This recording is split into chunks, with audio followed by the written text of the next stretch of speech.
Welcome to the OTA podcast, where we discuss everything performance training. I'm Coach Chris Barnard. Let's get into it.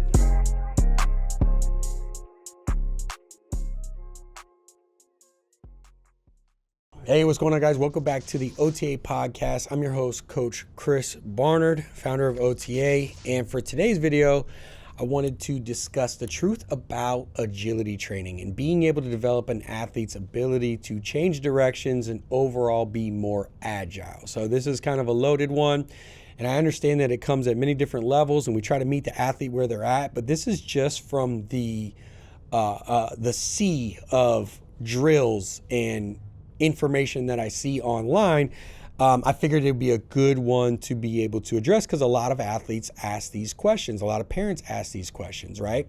I see a lot of people prescribing, programming, and throwing a lot of cutting drills on the wall, if you will, hoping that they'll stick and will elevate their athlete's ability to be more agile. And what I would like to more discuss is, what are the prerequisites that essentially are going to help that athlete become more agile and be able to change direction? So let's start off by being able to decipher between the two. So change of direction drills are going to be predetermined, right? For example, I have 4 cones set up in a square, right? The athlete runs to the cone, makes a cut. He's changing directions, redirecting force, right?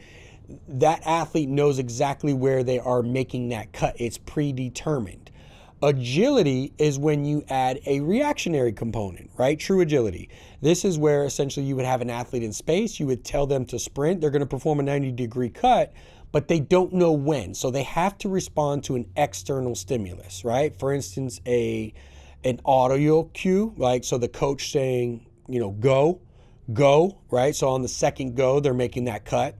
Or it's a visual cue. Either they're working off an athlete, or it's an athlete having their hand in the air telling them which direction to be able to cut, or they're being able to respond to like a ball or something of that nature, right? So that's the difference between change of direction drills and true agility drills, right? And we want to have a progression from going to elevating change of direction into agility. You don't just necessarily throw them into it if you're building an athlete in an off season from the ground up, from the foundation up. You still have to hit the fundamentals, right? So we still start off everything with that.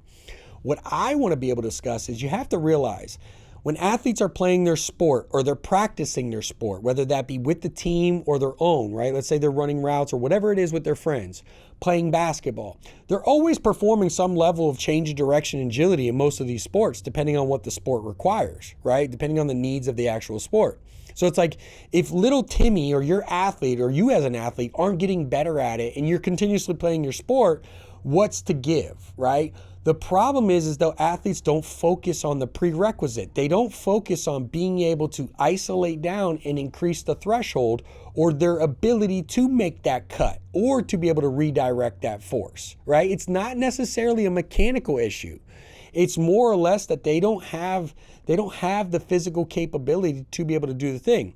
So what I like to focus on, right, is I like to focus on being able to raise that threshold through resistance or plyometrics, right? So majority of the session, right, if you were to walk in from youth, high school, collegiate, all the way up to the professional level, if you were to walk into one of our change of direction or agility focused sessions, majority of the time you would see a lot more of the volume being placed on plyometrics, meaning jump training, right, where they're changing and redirecting force in multiple directions, where we isolate down a more specific cut or demand on the muscle and the body and the tendons, right? And focus on that particular redirecting force, right? And creating a big stress around that jump and isolating that down to a single jump, and then reintegrating it back into their agility drill. So let me give you an example. We were talking about the 90-degree cut.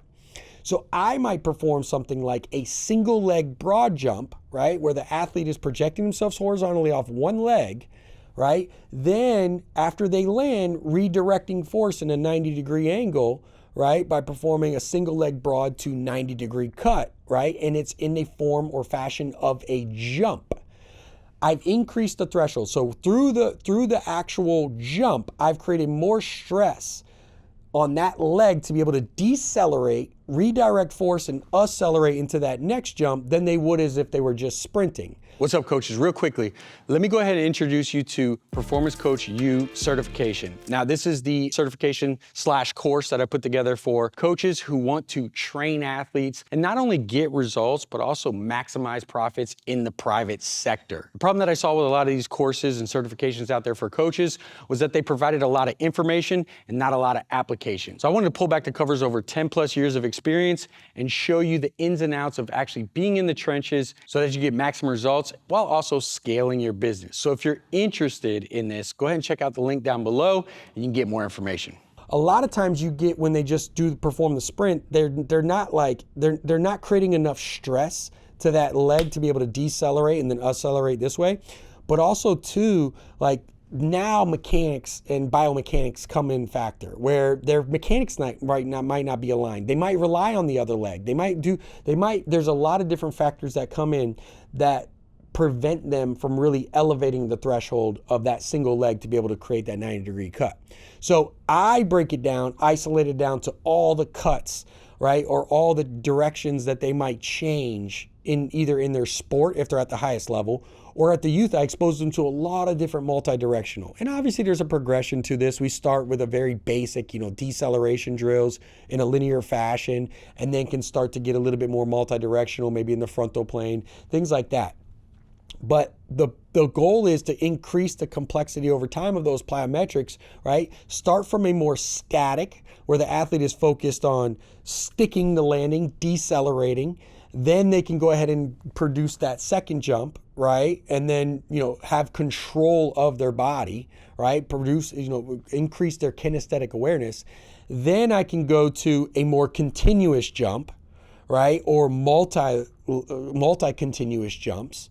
And then what I could do is I can add some form of resistance, whether that be through med ball or something like that, or I can continue to change the height, challenge the height or the distance at what they need to do it.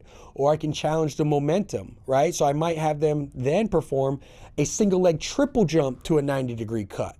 Now they've gone 2 extra jumps before that where their momentum going horizontally is a lot more extreme. It creates a much bigger stimulus for them to create that 90-degree cut. And that's with more of my higher level guys at the professional level I might perform something like that with.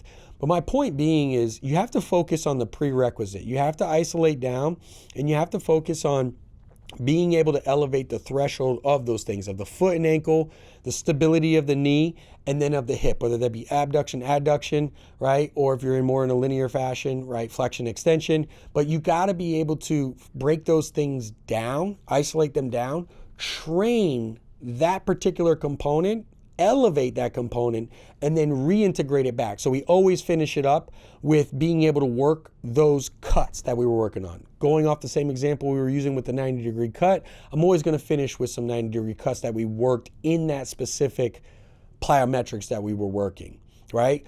But again, the last thing I'll offer to you on this is why continue to double down? Why continue to throw out a lot of different drills?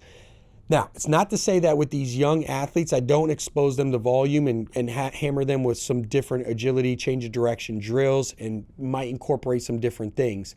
My point being is just realize that there's a level of progression to it, that they need to continuously elevate their force. You need to isolate it down to the more basic things. Then once you integrate it back into those cutting drills, you're going to start to see little Timmy is a lot more stronger, a lot more stable, can decelerate a lot more, right? Because of the plyometrics that we progressed him through, right? So now that 90-degree cut looks a lot more crisp. Now he's able to decelerate, redirect, and accelerate at a much greater clip than what he was as if I was just continuously hitting him with 90-degree. Now, it's not to say that over the next 3 years you can't continue to work that thing with volume and he's not going to get better at it. But what I see is if I'm working in a compartmentalized fashion of off season over off season, if I got 3 months with an athlete, 4 months with an athlete, what's the most bang for my buck? How I get them from point A to point B? How do I raise that threshold, right? And how do I get them being able to be more agile so that when they go on the field, court, or whatever sport it is, right, I'm going to see the effects of that. I'm going to see them be able to stop on a dime, redirect, and be able to, whatever it is, break ankles or whatever it is that they need to do in their sport. So I hope that helps. My main thing that I wanted to get across, like I said, is make sure you focus on the prerequisites and the foundations. And that should take more of the volume than just throwing out some. So if you are going into phase one and you're throwing out silly reactionary drills, it's not to say that you won't get progress. I don't know your program, but it's you got to bring it back down to layer one, build that foundation at a very high level, and then you will continue to see progress with that athlete at a high level. So hope that helps. See you guys next time.